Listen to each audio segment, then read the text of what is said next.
In this video, we will have a gendered look at sacred places. Even though there has been tremendous developments in the role women play in religious settings, sacred places have often been slow to adapting to these changes.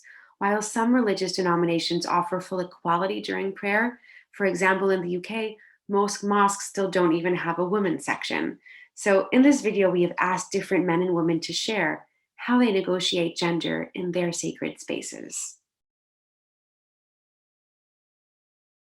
We have a situation in the UK where 1/3 of our mosques don't even have a space for women to pray. And of those that do have a space for women to pray, the space is often substandard or women are not involved in the making decisions. So that in itself is a challenge for us. There is gender separation in the prayer services. Men and women are split up in the synagogue, in Orthodox synagogues, in the way they pray. I think that having friends who are girls made me realize the impact of this much more than I possibly realized it growing up. And it's part of growing up that beforehand you might be able to be in each section, and as you grow up you realize actually this is the section for me and I'm not allowed to sit with my mother during the prayer services. Some parishes are more traditional, so they keep the service only for boys. So no women are in the presbytery, I would say. But the congregation in the church is mixed, so they pray together. But in some parishes, mostly in those which are a bit remote, there is a custom of men and women sitting separately during the prayer. But I think when I was a child, it stopped becoming a custom, and now, because the people wanted to sit together as a family with children, so it's not very usual to see this separation anymore. But I know churches where it still happens. Well, there is gender separation. Men pray separately, women pray separately.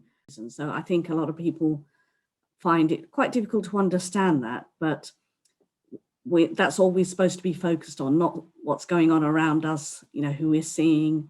It's solely on our prayer, and that is the most important thing when we're entering the mosque.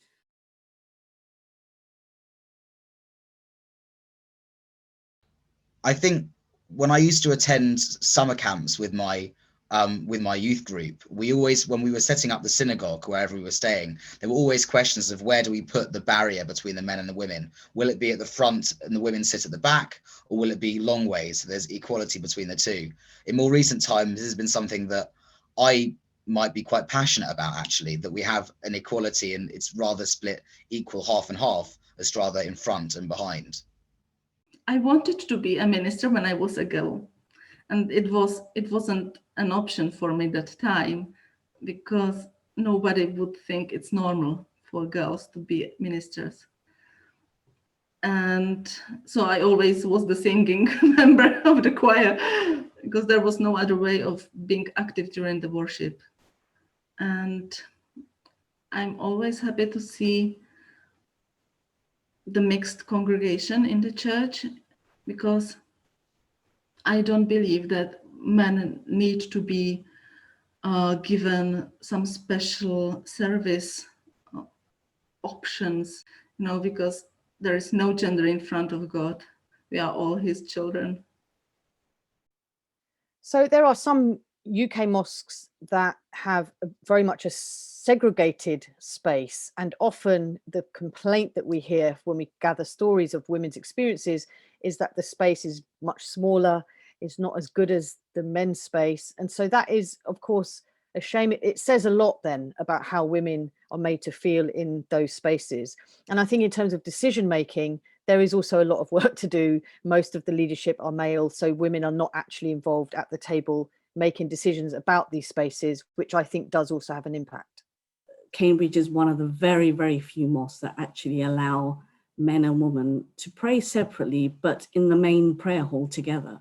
And I think that was the thought behind that. But women have 3 different places to pray, so they can have a segregated area upstairs, those who wish to have private prayer downstairs as well. And also we've got a mother and child room where women can also pray, but also look into the main prayer hall as well.